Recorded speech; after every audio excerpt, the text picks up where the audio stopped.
आता एक सविस्तर बातमी पाहूया। दोन्ही राष्ट्रवादी एकत्र येणार असल्याच्या चर्चांना पुन्हा एकदा उधाण आलंय। त्याचं घडलं असं की आगामी निवडणुकीमध्ये भाजप वगळता शरद पवारांची राष्ट्रवादी इतर कोणत्याही पक्षासोबत युती करू शकते असं विश्वसनीय सूत्रांकडून सांगितलं जातंय। तर स्थानिक स्वराज्य निवडणुकांमध्ये महाविकास आघाडीतील घटक पक्ष एकत्र येण्यास फारसे उत्सुक नसल्याचं बोललं जातंय।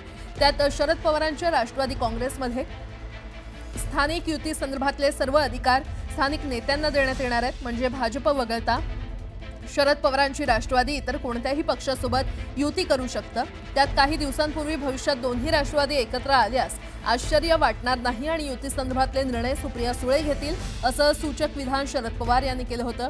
त्या सुप्रिया सुळेंनी दादांच्या राष्ट्रवादीसोबत युतीबाबत केलेल्या विधानामुळे पुन्हा एकदा ताई आणि दादा एकत्र येण्याच्या चर्चांना उधाण आलं।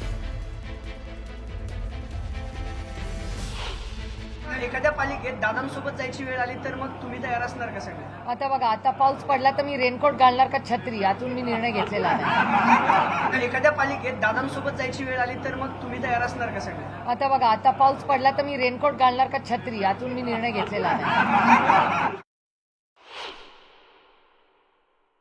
भाजप सोडून कुठल्याही पक्षासोबत युती करायला तयार आहे। स्थानिक नेते तिथला निर्णय घेतील असं काही चर्चा झाली आहे तुमच्यात? कारण अशी नाही आहे, आमची लाईन नेहमीच असते। किती वर्ष, 26 वर्ष हीच लाईन आहे की स्थानिक नेते ठरवतील। मग काँग्रेस बरोबर तेव्हा जायचं नाही जायचं सगळं स्थानिक नेते ठरवतात नेहमी। हेच कार्यकर्त्यांचं इलेक्शन आहे। कार्यकर्त्यांना हीच तर पवार साहेबांची ताकद आहे ना, सत्तेचं विकेंद्रीकरण। सत्ता साहेबांकडे एकट्याकडे कधीच राहिली नाही, त्याचं विकेंद्रीकरण झालं। तुम्हाला अधिकार देतोय, तुम्ही निर्णय घ्या।